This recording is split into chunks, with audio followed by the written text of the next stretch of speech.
पीले दांत वाली बहू। रंजना कभी ब्रश नहीं करती थी।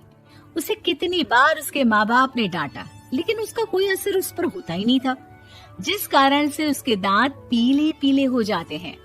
शादी के बाद अरे बहू, वैसे तो तुझ में कोई कमी नहीं है, पर तेरे दांत इतने पीले कैसे हैं बेटा? कैसे मतलब? कोई सर्जरी थोड़ी ना कराई है। वो तो क्या नाम, मैं ब्रश नहीं करती थी तो पीले हो गए। अब क्या करूं? आप कहें तो लाल करवा लूं या फिर काले? यार ये क्या है, क्यों माँ से लड़ रही हो? लड़ रही हूँ? अरे मैं लड़ रही हूँ या ये बोल रही है कि दांत पीले हैं, पीले। अरे तपस्या थोड़ी ना की है इन्हें पीले करने के लिए। बकायदा ब्रश नहीं किया है 20 साल तक, तब जाकर। छी, कैसी बात कर रही हो? ये उस वक्त तो पीले नहीं थे जब हम लोग तुम्हें देखने आए थे। अरे तब साफ करवा लिया होगा डेंटिस्ट के पास जाकर। अब देखो कैसे पीले पीले लग रहे हैं। रंजना सास की तरफ गुस्से से देखती है। फिर शुरू हो गई पीले पीले पीले। अरे पीले तो तब भी थे जब मेरे हाथ का रसगुल्ला उड़ा उड़ा कर खा रही थी और बोल रही थी, लड़की नहीं गुणों का खजाना दे रहे भाई साहब आप। खैर, अब वो लोग करते भी तो क्या करते, पीले दांत वाली बहू पल्ले पड़ी थी तो झेलना तो था ही। एक दिन कीर्तन में रंजना गाना गा रही थी। अरे कमला बहन, माँ का द्वार है, यहाँ तो सब शुद्ध होकर आते हैं, फिर अपनी बहू को ब्रश भी नहीं करवाती तुम। दूर से पीले पीले दांत भक्ति में बाधा उत्पन्न कर रहे हैं। अरे कोई 2 साल की बच्ची थोड़ी ना लेकर आई हूँ मैं बहू बनाकर। अच्छी खासी लड़की है, अरे कैसे करवाऊं ब्रश? ये तो उसे खुद करना चाहिए ना। अब माँ बाप तो इसके जैसे तैसे निपटा दिए, ये नहीं सोचा कि सास कैसे संभालेगी। सास बहू को लेकर घर आ जाती है, लेकिन सोच लेती है कि अब इसे लेकर कहीं नहीं जाएगी। अगले रोज बहू कहती है, अरे क्या हो गया, मंदिर नहीं जाना क्या? कीर्तन का वक्त हो रहा है। मेरी मधुर वाणी से कान्हा जी जागते हैं और सोते हैं। आप तो जानती है ना उनकी भक्ति में कितना मन लगता है मेरा।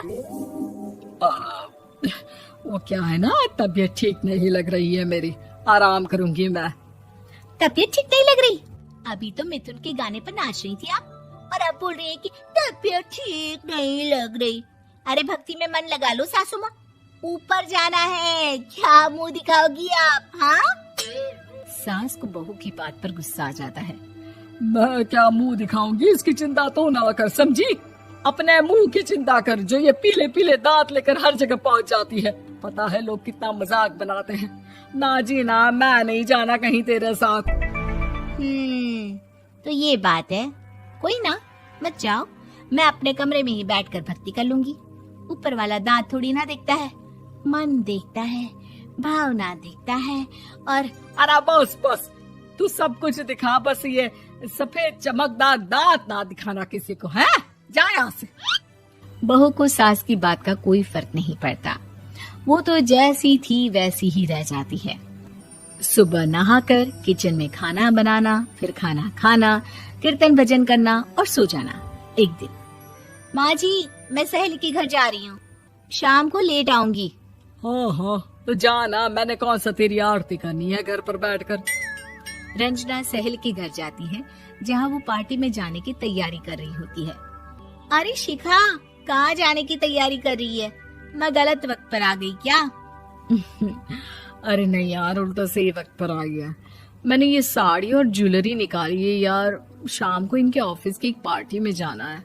बताना कैसा लग रहा है ये सब? नहीं यार, इस ड्रेस के साथ तो वो वाली ज्वेलरी अच्छी लगेगी। हाँ हाँ सही बोल रही है, मैंने ध्यान ही नहीं दिया।